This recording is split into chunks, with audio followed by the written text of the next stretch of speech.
حساء الدجاج في الترك يقولوا له شفاء تورباسو، يعني شربة الشفاء. فيه فوائد كبيرة تجعله أحسن وجبة للمرضى. يعالج الزكام ولا غريب، الحساسية والربو، كثير من أمراض الأمعاء، هشاشة العظام لوستيوبوروز والارثروز. راني درت لكم في صندوق الوصف كاع الفوائد، على خاطرش لو كان ندخل في تفاصيل ما راحش نديروا هاد لا فيديو. خاوتي خواتاتي مرحبا بكم. اليوم في سوبر بنا راح نحضروا حساء الدجاج. نديروا في القدره 2 مغارف ماكله زيت ومغرف زبده، وندوبوا الزبده في الزيت باش ما تتحرقش وتكحل. الحساء هذا فيه فايده كبيره للرياضيين والنساء الحوامل، على جال المغنيسيوم اللي موجود بكثره فيه واللي يساعد على مكافحه تشنج العضلات لي كرومب. كي تذوب مليح الزبده نزيدوا لها مغرف ماكله فرينه ونخلطوا مليح حتى يتبدل لونها. واحدة من أهم فوائد حساء الدجاج الصحي هي تقليل آلام المفاصل ومكافحة تآكلها، على جال المواد الكبريتية اللي موجودة في مرق الدجاج اللي راح نزيدوه الآن.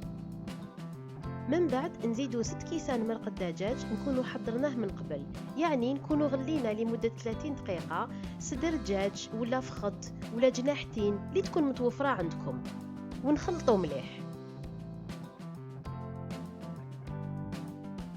نضيفوا مغرف قهوة ملح، نص مغرف فلفل كحل، ونص مغرف فلفل أحمر.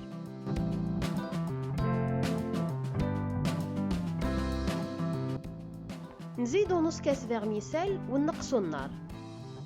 يعتبر حساء الدجاج مصدر كبير للكولاجين اللي يعطي مرونة للجلد والأربطة والأوتار تندون وليغامون، يعني يحارب التجاعيد وعلامات الكبر.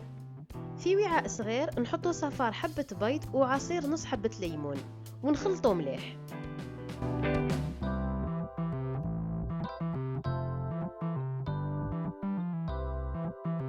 قبل ما نزيدو التربية في القدرة ندفيوها بغراف من الشوربة.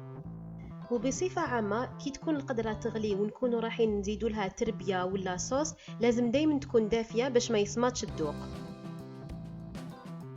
وباش نزيدوا للفايدة والبنة تاع هاد الشوربة نقطعوا كمشة معدنوس ونزيدوها للشوربة قبل ما نسربيو.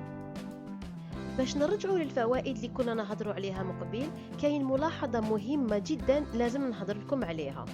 كي نكونوا نحضروا في مرق الدجاج نعصروا عليه حبة قارص ولا نزيدوا له مغرف خل، على خاطرش الحموضة تاع الليمون ولا الخل رايحة تمتص المعادن بوتاسيوم، مغنيسيوم، فوسفور، كالسيوم والكبريت الموجودة في لحم وعظام الدجاج، وتخلينا نستفادوا منها لأقصى درجة. الفوائد الأخرى والتفاصيل نتاعها راهي تنتظركم في صندوق الوصف.